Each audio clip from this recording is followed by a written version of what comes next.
નમસ્કાર ખેડૂત મિત્રો, હું કિરીટ પટેલ ટાટા રાલીઝમાંથી આપ સૌનું હાર્દિક સ્વાગત કરું છું. મિત્રો, આજે આપણે સરતાનપર ગામની અંદર આવ્યા છીએ.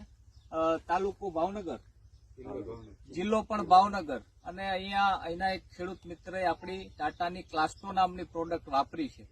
અને અહીંયા આપણે ઘણા બધા 25 ખેડૂતો અહીંયા મળી અને ફિલ્ડે કર્યો છે.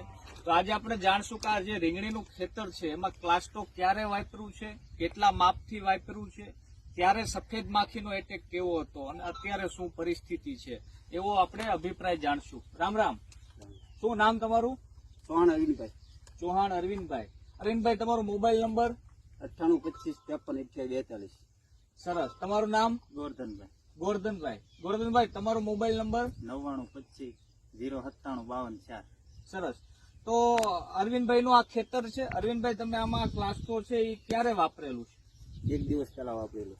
એટલે કે આજે 27/9/2023 થઈ અને 25/9/2023 સાંજે વાપર્યું. સાંજે વાપરેલું છે. કેવી સફેદ માખીનો એટેક હતો? સફેદ માખીનો પૂરેપૂરો એટેક હતો, પણ અત્યારે આમ મને 90 નહીં પણ 100% તો રિઝલ્ટ કહેવાય. બરોબર. મતલબ તમે જે અહીંયા લગભગ રીંગણીના વાવેતર કરતા ખેડૂતો છે એને ખ્યાલ જ હશે, રીંગણી જે છે એ પાક સફેદ માખીનું ઘર કહેવાય. અત્યારે તમે જે જોવો છો, આજે ત્રીજો દિવસ છે. સફેદ માખીમાં આમ 95% જેવો 100% જેવો કંટ્રોલ કહી શકાય રીંગણીના પાક માટે. તો ક્લેસ્ટોનું જેમ આપણે કહીએ છીએ એમ ચપટી વગાડતા એનું રિઝલ્ટ છે. હવે આ ખેડૂત મિત્રો માટે એ પ્રોડક્ટ નવી છે.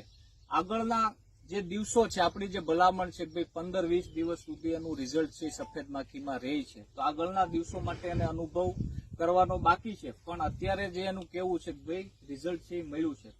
ગોરધનભાઈ, તમારો શું અભિપ્રાય છે અત્યારે જે આમાં છટાણું છે ક્લાસ્ટો એના વિશે? આમાં તો મહત્વની છે કે ગરમીમાં રિઝલ્ટ આવ્યું કે નહીં, બરાબર. મહત્વનું. બરોબર છે. મતલબ અલગ અલગ દવાઓ છે જે એ આટલી ગરમીમાં કામ કરતા નથી, ત્યારે જે અત્યારે આપણી લેટેસ્ટ ટેકનોલોજી જે ક્લાસ્ટો આવી છે એનું રિઝલ્ટ સારું મળ્યું છે એવું ગોરધનભાઈનું કેવું છે. અરવિંદભાઈ, આમાં કેટલા ગ્રામ પ્રમાણે પંપે તમે એનું માપ રાખ્યું છે? તો કે એનો ડોઝ જ આખો બનાવી નાખ્યો હતો. બરાબર. 6 પંપ નો ડોઝ બનાવ્યો હતો. કેટલા ગ્રામમાંથી 6 પંપ કર્યા હતા?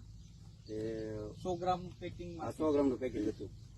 આનું ખેડૂત મિત્રો માપ છે 150 થી 200 ગ્રામ પ્રતિ એકરનું છે. એટલે કે એક પંપમાં 15 થી 20 ગ્રામ પ્રમાણે તમે ઉપયોગ કરી શકો.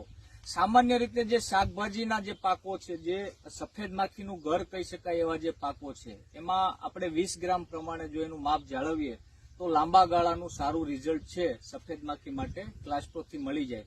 અહીંયા 100 ગ્રામમાંથી જે 6 પંપ કરેલા છે એનું રિઝલ્ટ અત્યારે બધા ખેડૂત મિત્રોએ રૂબરૂ જોયું છે. આભાર. ધન્યવાદ.